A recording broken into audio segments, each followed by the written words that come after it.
नमस्कार दोस्तों, आज है जन्माष्टमी का त्योहार। जी हाँ, 6 तारीख को गृहस्थ जन्माष्टमी का व्रत करेंगे और 7 को करेंगे वैष्णव। लेकिन जन्माष्टमी के दिन जो पूजा होनी है वो आज ही रात्रि में होनी है। तो जो भी भक्त जो है वो कथा का श्रवण करता है जन्माष्टमी के, उसके जीवन में कभी पैसे रुपयों की दिक्कत नहीं होती है, रिलेशनशिप की दिक्कत है तो वो दूर हो जाती है, साथ ही साथ पैसा आता है टिकता नहीं है घर में, ये समस्या खत्म हो जाती है। यानी कि भगवान श्री कृष्ण की जन्म की कथा इतनी पावन है कि उसको सुनने से प्राणी मात्र का कल्याण होता है। जो भी व्यक्ति सुनता है उसके जीवन में जो समस्याएं हैं वो दूर होती हैं। और एक छोटा सा उपाय भी आपको बताएंगे जिसको अंत में बताएंगे। करने से क्या होगा कि आपके जीवन की परेशानियां दूर होंगी। लेकिन कथा अगर सुनते हैं, खास करके जन्माष्टमी के दिन सुनते हैं तो और पुण्यदायक हो जाता है। वैसे तो आप किसी भी दिन भगवान श्री कृष्ण की जन्म कथा सुने तो बहुत पावन होता है, फलदायक होता है, लेकिन जन्माष्टमी के दिन की बात ही अलग है। तो आज है जन्माष्टमी, आपको कथा सुनाते हैं, वीडियो में अंत तक जरूर बने रहिएगा। नमस्कार दोस्तों, आप देख रहे हैं जीवन रक्षा चैनल। एक बार प्रेम से आंख को बंद कीजिए, भगवान श्री कृष्ण को याद कीजिए, मन में उनकी बचपन की छवि को याद कीजिए और प्रेम से उनको नमस्ते कीजिए। फिर कथा को स्टार्ट करते हैं भगवान के नाम के साथ। एक बार प्रेम से कमेंट में जय श्री कृष्णा जरूर लिखिए। जय श्री कृष्ण, भगवान कृष्ण का नाम लेना चाहिए और इसी बहाने आप एक बार नाम भी ले लेंगे और वीडियो पे कमेंट के रूप में हमें भी दिखेगा कि आपने भगवान श्री कृष्ण का नाम लिया है। तो एक बार प्रेम से कमेंट में लिख दीजिए जय श्री कृष्णा। चलिए बताते हैं, आपको कथा श्रवण कराते हैं। भाद्रपद महीने के कृष्ण पक्ष की अष्टमी तिथि को भगवान श्री कृष्ण ने माता देवकी की 8वीं संतान के रूप में जन्म लिया था। भगवान श्री कृष्ण का जन्म मथुरा में कंस के कारागार में हुआ था, यानी कि जेल में हुआ था। माता देवकी राजा कंस की बहन थी।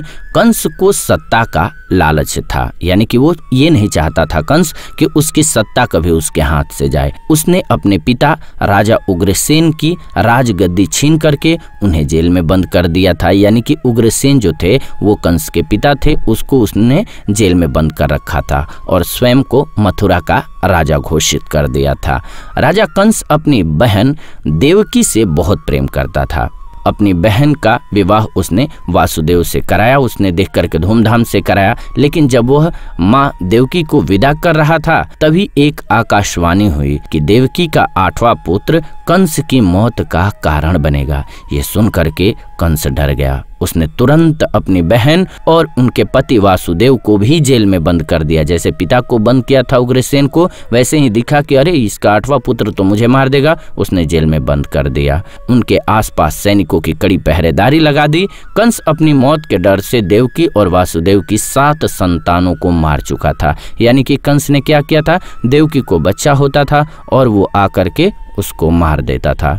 अब भगवान श्री कृष्ण के जन्म की बारी आई, यानी कि 8वें पुत्र की बारी आई। अच्छा, इसमें भी एक रोचक बात है। दरअसल कहा देवकी ने कि भैया तुमको दिक्कत है तो मेरे 8वें पुत्र को मार देना, बाकी को तो छोड़ दो। लेकिन वहां पर भी खेल हो गया। दिक्कत ये हुआ, नारद जी आए और समझाया कि ये देखो गोल गोल में लकड़ियों को रख दिया, 8 लकड़ियों को रख दिया, बताओ काउंटिंग करो इसमें से 8वां कौन सा है।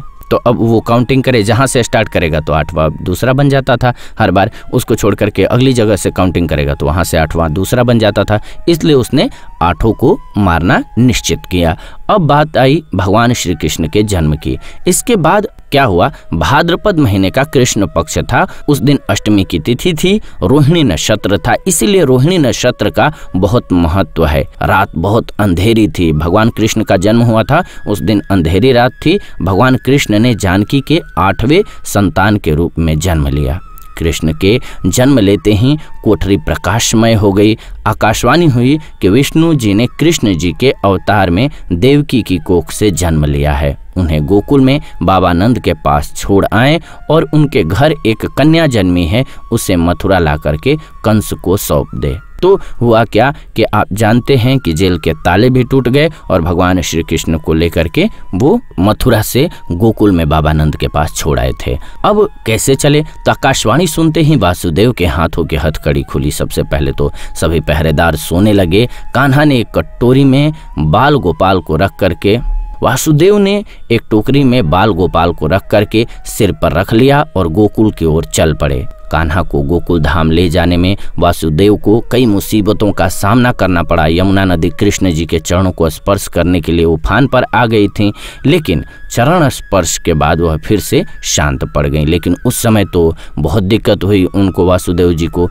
वो कान्हा को बाबा नंद के पास छोड़ आए और गोकुल से कन्या को लेकर के वापस लौट आए। जेल अपने आप बंद हो गया और उनके हाथों में हथकड़ियां लग गईं। कन्या की रोने की आवाज़ सुनते ही सभी पहरेदार उठ गए।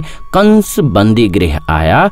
वो कन्या को देवकी और वासुदेव की 8वीं कन्या समझ करके उसे मारने चला, लेकिन वो उसके हाथ से छिटक गई, आकाश में उड़ गई और फिर से आकाशवाणी हुई कि कंस को मारने वाला अब इस दुनिया में पैदा हो चुका है। बाबा नंद और उनकी पत्नी माँ यशोदा ने कृष्ण जी का पालन पोषण किया। राजा कंस ने भगवान श्री कृष्ण का पता लगाने के लिए, उन्हें मारने के लिए बहुत सारे प्रयास किए। आप जानते हैं उनकी बाल लीला को भगवान कृष्ण की, लेकिन कंस की सारी कोशिशें विफल हुई। चाहे पूतना को भेजा हो तब, चाहे अक्कासुर बक्कासुर को भेजा हो तब, ये सारा ही फेल हुआ। ये बचपन में ही भगवान कृष्ण ने इनको मार दिया। कृष्ण जी को कोई मार नहीं सका। अंत में श्री कृष्ण भगवान ने कंस का वध कर दिया। राजा उग्रसेन को फिर मथुरा की राजगद्दी सौंप दी। इस तरह से जन्माष्टमी की व्रत की कथा पूरी होती है। भगवान श्री कृष्ण का जब जन्म हुआ तो इसी का उत्सव हम सभी मनाते हैं। और भगवान श्री कृष्ण का जन्म हमें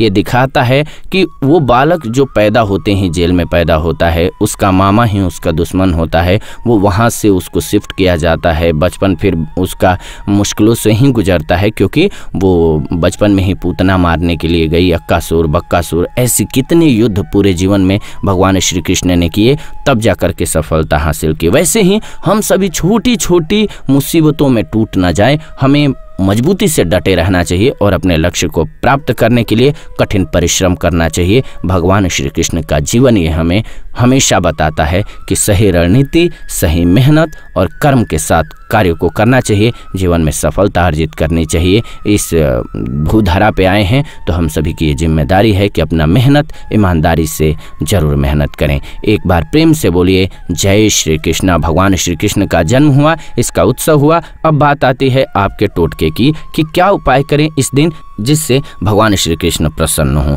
तो आपको माखन और मिश्री, भगवान श्री कृष्ण को बहुत पसंद है, तो माखन और मिश्री का भोग लगाना है भगवान श्री कृष्ण को रात्रि में, जैसे ही जन्म होता है उस समय पर 12 बजे की रात को। और इसके बाद क्या करना है, आपको भगवान श्री कृष्ण के सामने बैठ जाना है और मंदिर में बैठ करके आप भगवान श्री कृष्ण का नाम 101 बार लीजिए। बस सिंपल जय श्री राधे कृष्णा भी बोल सकते हैं, क्योंकि राधे पसंद है बहुत, और नहीं तो हरे कृष्णा आप 101 बार बोलिए। और इसके बाद आप क्या कीजिए, प्रभु से अपने सारे गिले शिकवे, जो मन की परेशानियां हैं, जो चीज़ चाहते हैं कि आपके जीवन में न हो और जो चीज़ चाहते हैं कि हो, वो बोल दे भगवान से। इसके बाद उनसे कहें, हे प्रभु, मैं बहुत ज्ञानी नहीं हूँ, मुझे इस संसार का बहुत ज्ञान नहीं है, मैं नहीं जानता, लेकिन मेरे जीवन को, मेरे सभी समस्याओं को जड़ से ख़त्म करे और मेरे जीवन में खुशियाँ दे, मेरे जीवन को खुशनुमा बनाए। तो इस प्रकार से ईश्वर से प्रार्थना करें और इसके बाद उस प्रसाद को लेकर के माखन मिश्री को और लोगों को भी प्रसाद बांटें और अपने घर के लोगों को भी खिलाएं और आप भी प्रसाद को ग्रहण करें।